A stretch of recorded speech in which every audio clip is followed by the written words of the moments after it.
Alright, so this video is going to look at the prosperity of the 1920s, things that were changing and making life more prosperous, making life easier for Americans.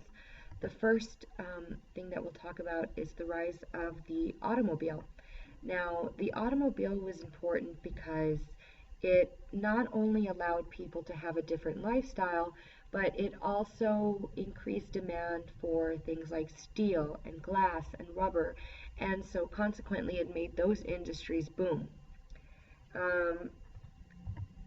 So by 1929, 1 out of every 9 workers in the United States was working in an auto-related industry. So the auto industry was huge. It was not only making life easier, but it was also providing people with a lot of jobs, okay?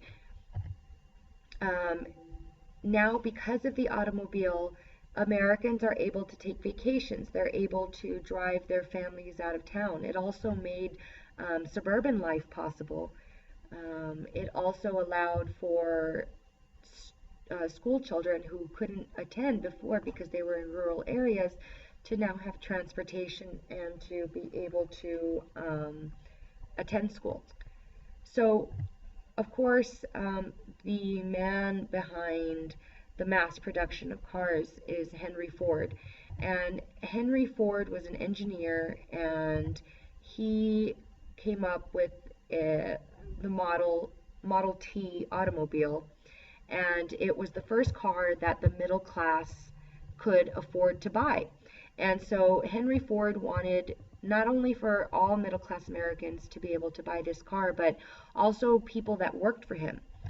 So his car cost about $300, and he was able to make this car affordable by creating what is known as the assembly line. So the assembly line, basically, it looks like this, okay? You have a line of cars, and every person has a little station of workers, and they each do one small little task. So one small task here, one small task here, one small task here, one small task here. And what he found is that it streamlined the production of vehicles, where, you know, it makes a lot more sense than having one person trying to assemble an entire car. So it moved the cars on a conveyor belt, okay? And each of the workers worked on each of the tasks. Now, it was so efficient that by 1925, there was one car coming off this assembly line every 10 seconds. And so it was huge. Another really cool thing that you see is what is known as the flying boat. And it was developed and designed by this man, Glenn Curtiss, okay? So in 1902, you saw the first airplane being flown by the Wright brothers. Now, what Glenn Curtiss wanted to do was have something that could take off and land on the water, and he was successful in doing that.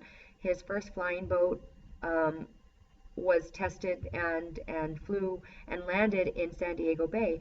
Now, as a result of that, he convinced the Secretary of the Navy to buy the Navy's first aircraft. And so by 1912, Curtiss, he created a larger flying boat. And then in 1919, he constructs the first airplane that crosses the Atlantic Ocean for the U.S. Navy.